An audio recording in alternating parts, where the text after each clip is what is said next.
വീണ്ടും സർക്കാർ ആശുപത്രികളുടെ അനാസ്ഥ കാരണം മറ്റൊരു മരണം കൂടി സംഭവിച്ചിരിക്കുകയാണ്. തിരുവനന്തപുരം മെഡിക്കൽ കോളേജിലാണ് ഒരു മരണം സംഭവിച്ചിരിക്കുന്നത്. ഇത്തരത്തിൽ ജീവന് വില കൊടുക്കാത്ത രീതിയിൽ കഴിഞ്ഞ ദിവസമായിരുന്നു ഗവർണറുടെ ഒരു പ്രസ്താവനയുണ്ടായിരുന്നു. ലണ്ടനിൽ നിന്നും പല്ലടപ്പിക്കാൻ പോലുമുള്ള ആളുകൾ കേരളത്തിൽ വന്നിട്ടാണ് ഇതൊക്കെ ചെയ്യിക്കുന്നത് എന്ന്.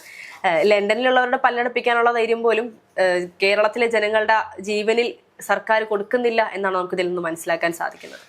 അല്ല, ഇത് പിണറായി വിജയൻ സർക്കാർ അധികാരത്തിൽ വന്നതിന് ശേഷം വലിയ PR പ്രൊപ്പഗാൻഡ പരിപാടികൾ നടക്കുന്നുണ്ട്. അതെ, ഗവർണറും പറയുന്നു ഈ സർക്കാർ നല്ല രീതിയിൽ പ്രവർത്തിക്കുന്നുണ്ട്. പ്രത്യേകിച്ച് ആരോഗ്യ മേഖലയെ കുറിച്ച് അത്രത്തോളം പുകഴ്ത്തിയാണ് പറയപ്പെടുന്നത്. അപ്പൊ ഈ ലോകത്തെ എല്ലായിടത്തുള്ള ഫാസിസ്റ്റുകളുടെ ഒരു പരിപാടി എന്ന് പറഞ്ഞാൽ ജനങ്ങളെ നേരിട്ട് ബാധിക്കുന്ന ഒരു വിഷയത്തെയും കാണാതെ അവർ വേറെ കുറെ പ്രൊപ്പഗാൻഡയുടെ പുറകെ പോവുക എന്നുള്ളതാണ്. അതിസമ്പന്നന്മാർ കൊതിയോടെ ചികിത്സിക്കാൻ കാത്തു നിൽക്കുന്ന ഇടങ്ങളാണ് കേരളത്തിലെ സർക്കാർ ആശുപത്രിയിൽ നിന്നാണ് മുഖ്യമന്ത്രി പിണറായി വിജയൻ 2024 പറഞ്ഞത്. കഴിഞ്ഞ ആഴ്ച പറഞ്ഞത് അമേരിക്കയെ കവച്ചു വയ്ക്കുന്ന വിസ്മയകരമായ പ്രവർത്തനമാണ് ഇവിടുത്തെ ആരോഗ്യ മേഖലയിൽ നടക്കുന്നത്. ഈ അമേരിക്കയെ കവച്ചു വെക്കുന്നതിന്റെ തിരക്ക് കഴിയുമ്പോൾ തിരുവനന്തപുരം മെഡിക്കൽ കോളേജിൽ പോകണം. അവിടെ നിന്ന് കേട്ട വേണുവിന്റെ ശബ്ദം സങ്കടങ്ങളുടെയും ദുരന്തങ്ങളുടെയും വല്ലാത്ത അവഗണനയുടെയും കണ്ണീരാണ്. അത് മനസ്സിലാക്കണം. അത് മനസ്സിലാക്കാൻ പറ്റിയെന്ന് വരില്ല. ഇപ്പോൾ അതിദരിദ്രരില്ല എന്ന് പ്രഖ്യാപിക്കാൻ അവർക്ക് വീട് വെക്കാനുള്ള പണത്തിൽ നിന്ന് 1.5 കോടി രൂപ എടുത്തിട്ടാണ് പ്രഖ്യാപനം നടത്തിയത്. അപ്പൊ മോഹൻലാലിന് 10 ലക്ഷത്തിന്റെ അവാർഡ് കിട്ടിയപ്പോൾ 2.25 കോടി രൂപയുടെ സമ്മേളനം നടത്തിയ പോലെ, ആഗോള അയ്യപ്പ സംഗമം നടത്തിയ പോലെ, പീഡിപ്പിക്കപ്പെട്ട സിനിമാ താരങ്ങളെ, വനിതകളെ സംരക്ഷിക്കാൻ വേണ്ടി പീഡകരോടൊപ്പം നിർത്തി കോൺക്ലേവ് നടത്താൻ പോയ പോലെ ഇവിടെ ഒരു കോൺക്ലേവ് നടത്തണം. ഈ ഇൻസ്റ്റിറ്റ്യൂഷണൽ മർഡറിൽ ജീവൻ നഷ്ടപ്പെട്ട വേണുവിനെ പോലുള്ള മനുഷ്യരുടെ അവരുടെ ബന്ധുക്കളെ കൂട്ടിയിട്ട് ഭരണകൂട കൊലപാതകത്തിന്റെ കോൺക്ലേവ് നടത്തണം. പറയുന്ന പറ്റുമെങ്കിൽ വേണുവിന്റെ ശവടക്കിന് ഉപയോഗിക്കുന്ന സാധനങ്ങളുടെ ആ നികുതി പണം തന്നെ ഉപയോഗിക്കണം. അപ്പോഴാണ് കുറച്ചുകൂടി നന്നാകുക. ഒരു മര്യാദ വേണ്ടേ? ഇതെല്ലാം ചെയ്തിട്ട് മുഖ്യമന്ത്രി അമേരിക്കയിൽ പോവുക. ഞാൻ വിചാരിക്കുന്നു ഇവിടുത്തെ ആരോഗ്യ രംഗത്തെ കവച്ചു വയ്ക്കാൻ വേണ്ടി അമേരിക്ക പോകുന്നതായിരിക്കും. കഴിഞ്ഞ ആ ബിന്ദു മരിച്ച സമയത്ത് കോട്ടയം മെഡിക്കൽ കോളേജിലെ കെട്ടിടം ഇടിഞ്ഞു വീണുകൊണ്ട് ആ ബിന്ദു എന്ന് പറയുന്ന സ്ത്രീ മരിച്ച സമയത്തും അദ്ദേഹം അതിനുശേഷവും അദ്ദേഹം ഇതിനൊരു പ്രത്യേകിച്ച് പരിഹാരങ്ങളൊന്നും ഇല്ലാതെ തന്നെ അദ്ദേഹം അമേരിക്കയിൽ പോയിരുന്നു ചികിത്സയ്ക്ക് വേണ്ടിയിട്ട്. ഇത്തരത്തിൽ എന്തൊരു പ്രശ്നം ആരോഗ്യ മേഖലയ്ക്ക് വരുമ്പോൾ അദ്ദേഹം അമേരിക്ക സന്ദർശിക്കുന്നതിന്റെ പിന്നിലെ പ്രവർത്തനം ഇനി അമേരിക്കയിൽ പുതിയ എന്തെങ്കിലും പദ്ധതികൾ പ്ലാൻ ചെയ്തിട്ടാണോ എന്നുള്ളത് മനസ്സിലാക്കാൻ സാധിക്കുന്നില്ല എന്നുള്ളതാണ്. അല്ല, പിണറായി വിജയൻ വിശ്രമവേളകൾ ആനന്ദകരമാക്കാൻ വിനോദയാത്രയ്ക്ക് വിദേശത്ത് പോകുന്ന ആളാണ്. കാരണം ലോക്സഭാ തെരഞ്ഞെടുപ്പിന്റെ സമയത്ത് പ്രചരണം നിർത്തിവെച്ച് കുടുംബസമേതം പോയി നമുക്ക് ഓർമ്മയുണ്ട്. എനിക്ക് മുഖ്യമന്ത്രി പിണറായി വിജയനോട് ചോദിക്കാനുള്ളത്, അമേരിക്കയെ കവച്ചൊന്നും വെക്കേണ്ട, കേരളത്തിലെ ആരോഗ്യവകുപ്പിന്റെ അഭിമാനമായിട്ട് പറയുന്ന തിരുവനന്തപുരം മെഡിക്കൽ കോളേജിൽ മുഖ്യമന്ത്രിയുടെ അമേരിക്കയിലെ ചികിത്സയുടെ തുടർ ചികിത്സ നടത്താൻ ധൈര്യമുണ്ട്. അതിനൊരു ധൈര്യം വേണമല്ലോ. അതെ, തീർച്ചയായിട്ടും ആ ധൈര്യം വേണം. ആശുപത്രി കെട്ടിടം ഇടിഞ്ഞു വീണ് മനുഷ്യർ മരിക്കുന്നു. ശസ്ത്രക്രിയയ്ക്ക് ഉപകരണങ്ങളില്ല, സൂചിയും നൂലും ഇല്ല, ചോര തുടയ്ക്കാൻ പഞ്ഞി പോലും ഇല്ല, മരുന്നില്ല, രോഗികളുടെ കൂട്ടിയിരിപ്പുകാര് ആശുപത്രിയിൽ പാമ്പ് കടിയേറ്റ് മരിക്കുന്നു, കോടിക്കണക്കിന് രൂപയുടെ അഴിമതി നടത്തുന്നു. ഇതെല്ലാം നടത്തുമ്പോഴും പറയുന്ന ഈ കപ്പൽ ആടി ഉലയുന്നില്ലെന്ന. ഈ കപ്പല് സാധാരണക്കാരന്റെ സങ്കടക്കടലിൽ മുങ്ങിത്താഴുകയാണ്. അത് ഇവർക്ക് മാത്രം മനസ്സിലാകുന്നില്ല. ഇപ്പോ പിണറായി വിജയൻ അമേരിക്കയിൽ ചെയ്യുന്നതിന്റെ തുടർ ചികിത്സ തിരുവനന്തപുരത്ത് ചെയ്യുമോ എന്ന് ചോദിച്ചല്ലോ. ആ ബിന്ദു മരിച്ച സമയത്ത് വീണ ജോർജ് കുഴഞ്ഞു വീഴുകയും അത് അപ്പോൾ തന്നെ ഗവൺമെന്റ് ആശുപത്രിയിലേക്ക് എത്തിക്കുകയും ആ ഒരു വിഷയം നമ്മൾ മാധ്യമങ്ങൾ ഒരുപാട് ചർച്ച ചെയ്തിട്ടുണ്ടായിരുന്നു. അപ്പോൾ അവർ പറഞ്ഞത്, ഞങ്ങൾ എന്തെങ്കിലും അസുഖം വന്നാൽ ഗവൺമെന്റ് ആശുപത്രിയിലാണ് പോകുന്നത്, കുഴഞ്ഞു വീണിട്ട് പോലും വീണ ജോർജിനെ ഗവൺമെന്റ് ആശുപത്രിയിലാണ് കൊണ്ടുപോയത് എന്ന് പറഞ്ഞ് വലിയ രീതിയിൽ അതിൽ പോലും PR കണ്ടെത്തിയ സർക്കാരാണ് പിണറായി സർക്കാർ എന്നുള്ളതാണ്. അങ്ങനെയാണെങ്കിൽ MP രാജേഷിനോടും സജി ചെറിയാനും കൂടി അത് പറയണം. സജി ചെറിയാൻ ജീവൻ രക്ഷപ്പെടുത്തിയത് കൊച്ചിയിലെ ഒരു കോർപ്പറേറ്റ് ഹോസ്പിറ്റലിൽ വന്നിട്ടാണ് സജി ചെറിയാനെ പറഞ്ഞത്. MP രാജേഷും അതുപോലെ ചികിത്സ നേടിയെന്ന് പറഞ്ഞത്. എനിക്ക് തോന്നുന്നു കൃഷ്ണൻകുട്ടി മന്ത്രിയും അത്തരത്തിൽ ചികിത്സ നേടിയെന്നുള്ളൊരു വാർത്ത വന്നു. ശരിയാണോ എന്ന് എനിക്ക് കൃത്യമായിട്ട് ഓർമ്മയില്ല. എന്തായാലും ഇവരൊക്കെ ചെയ്തു.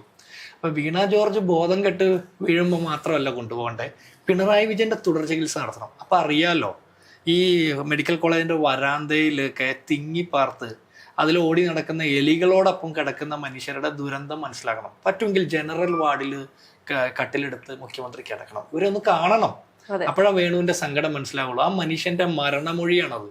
അത് മരണമൊഴിയായിട്ട് എടുത്ത് ഈ കേരളത്തിലെ ആരോഗ്യ വകുപ്പിനെ ഉദ്യോഗസ്ഥരെയും മന്ത്രി ഉൾപ്പെടെ പ്രതിയേർത്ത് കൊലപാതകത്തിന് കേസെടുക്കണം.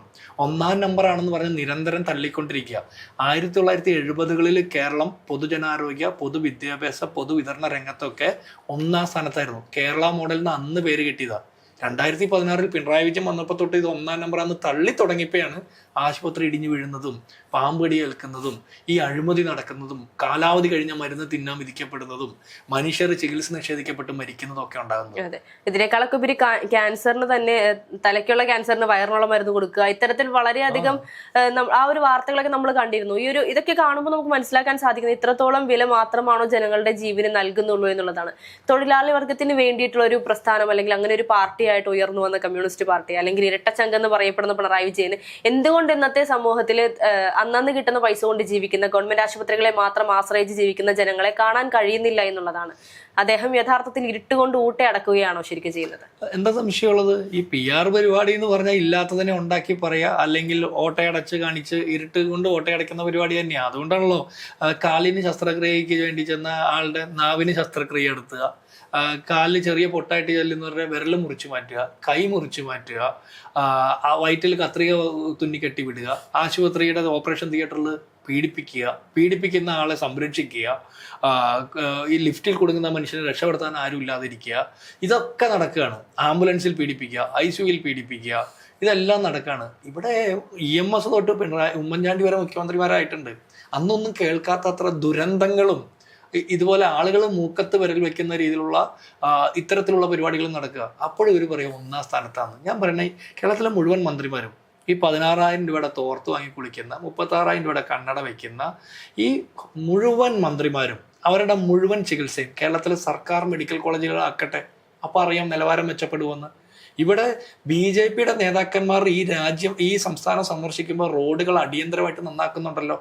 അതുപോലെ തന്നെ മുഖ്യമന്ത്രി അടക്കമുള്ള മന്ത്രിമാർ ഇവര് പോയി സർക്കാർ ആശുപത്രിയിൽ ചികിത്സ തരട്ടെ. അപ്പം അറിയാം. ഞാൻ സ്ഥിരമായിട്ട് ജീവിതത്തിൽ ഒരിക്കലൊഴിച്ച് ഒരു മേജർ സർജറിക്ക് ഒഴിച്ച് ജീവിതത്തിൽ എല്ലാ കാലത്തും സർക്കാർ ആശുപത്രി മാത്രം ആശ്രയിക്കുന്ന ഒരാളാണ്. എനിക്ക് പൂർണ്ണ വിശ്വാസമുണ്ട്. അപ്പോൾ പോലും നമ്മളെപ്പോലുള്ള മനുഷ്യരെ കൊണ്ട് കാലാവധി കഴിഞ്ഞ മരുന്ന് തീറ്റിച്ച സർക്കാർ പിണറായി വിജയന്റെ സർക്കാർ. 5 രൂപയുടെ ചീട്ട് 10 രൂപയായി കൂട്ടിയത് ബാക്കി തരാനില്ല എന്ന് പറഞ്ഞിട്ടാണ്. അപ്പൊ ആ OP ടിക്കറ്റിന്റെ ചാർജ് വരെ ഇരട്ടിയാക്കി. അവിടെ ചെല്ലുന്ന ഗതി കിട്ടാത്ത, പോകാൻ ഒരു ഇടമില്ലാത്ത 10,000-കണക്കിന് മനുഷ്യരുടെ ഓരോ ദിവസവും സർക്കാർ ആശുപത്രി ചെല്ലുന്നത്. ആ മനുഷ്യരുടെ അവസാന പ്രതീക്ഷയുടെ മേലെയാണ് ഇതുപോലെയുള്ള കരിനിഴൽ വീഴ്ത്തുന്നത്. ഇത് ഒരു രീതിയിലും അംഗീകരിക്കാവുന്നതല്ല. ഇതൊരു കമ്മ്യൂണിസ്റ്റ് സർക്കാരല്ല, മാർക്സിസ്റ്റ് സർക്കാരല്ല, ഇത് തികഞ്ഞ ഫാസിസ്റ്റ് സർക്കാരാണ്. അതുകൊണ്ട് മനുഷ്യരുടെ സങ്കടം കേൾക്കാതെ പോകുന്നത്. 5-6 ദിവസം ആ മനുഷ്യൻ അവിടെ കിടന്ന് എന്നെ തിരിഞ്ഞു നോക്കുന്നില്ല എന്ന് പറഞ്ഞിട്ട് ഒരാൾ പോലും തിരിഞ്ഞു നോക്കാതെ ആ മനുഷ്യൻ മരിക്കേണ്ടി വന്നു. മരിക്കുന്നതിന് മുമ്പ് അയാൾ പറയുന്ന ഓഡിയോ ഒന്നും പുറത്തു വന്നില്ല. അയാളുടെ മരണമൊഴിയാണ്.